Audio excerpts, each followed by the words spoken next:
Thiruvananthapuram പാറശാലയിൽ block panchayat conference ഹാളിലെ മുൻ മുഖ്യമന്ത്രി VS. അച്യുതാനന്ദന്റെ ചിത്രം മാറ്റിയതിൽ വിവാദം. ബ്ലോക്ക് പഞ്ചായത്ത് പ്രസിഡന്റായി കോൺഗ്രസ് പ്രതിനിധി സത്യപ്രതിജ്ഞ ചെയ്തതിന് തൊട്ടു പിന്നാലെ വി.എസിന്റെ ചിത്രം യൂത്ത് കോൺഗ്രസ് പ്രവർത്തകർ മാറ്റിയെന്നാണ് CPIMന്റെ പരാതി.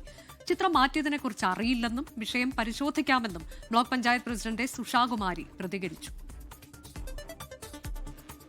പാറശാല ബ്ലോക്ക് പഞ്ചായത്ത് പ്രസിഡന്റായി കോൺഗ്രസ് പ്രതിനിധി എസ് ഉഷാകുമാരി സത്യപ്രതിജ്ഞ ചെയ്യുന്ന സമയം കോൺഫറൻസ് ഹാളിൽ വി.എസ്. അച്യുതാനന്ദന്റെ ചിത്രമുണ്ടായിരുന്നു.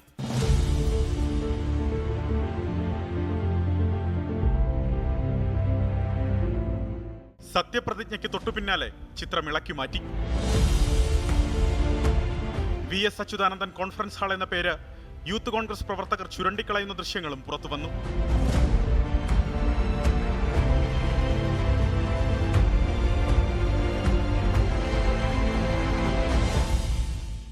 മുൻ മുഖ്യമന്ത്രിയോട് കാണിച്ചത് അനാദരവെന്നാണ് CPIM വിശദീകരണം.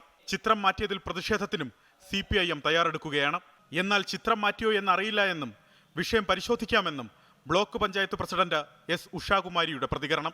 ഇക്കഴിഞ്ഞ ഒക്ടോബറിലാണ് പാറശാല ബ്ലോക്ക് പഞ്ചായത്ത് ഓഫീസിൽ VS. Achuthanandan conference hall speaker AN Shamseer ഉദ്ഘാടനം ചെയ്തത്.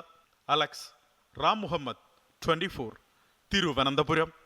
ലോകത്തെവിടെയായാലും ഏത് സമയത്തും 24 വാർത്തകളും ഓഗ്മെന്റഡ് റിയാലിറ്റി പാക്കേജുകളും എക്സ്പ്ലെയിനറുകളും വിശദമായി കാണാൻ ഞങ്ങളുടെ YouTube ചാനൽ നിങ്ങൾക്ക് സബ്സ്ക്രൈബ് ചെയ്യാം.